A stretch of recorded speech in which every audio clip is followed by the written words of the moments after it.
আসসালামু আলাইকুম। আজকে আমরা কথা বলবো একজন নির পেশেন্টকে নিয়ে। উনার একটা সার্জারি ছিল নিতে। পড়ে যাওয়ার পর প্যাটেলার ফ্র্যাকচার ছিল। উনি পা ভাঁজ করতে পারতেন না। তো আমাদের এখানে এসে উনি থেরাপি নিলেন। তো এখন উনার একটু মতামতটা আমরা জানতে চাই। জি, আপনার এখন কেমন লাগছে? আমি মিসেস জ্যোতিকা রায় বলছি। আমার বাসা কালীগঞ্জ লালমনিরহাট।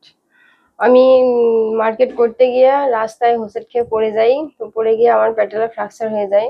জি।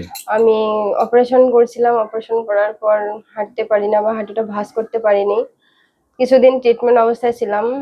এখন যে একটু উপকৃত হয়েছি, পাটা ভাঁজ করতে পেরেছি, কিন্তু পুরোপুরি ভাঁজ করতে পারিনি। তার জন্য আমি থেরাপির সাহায্য নিতে এসেছি।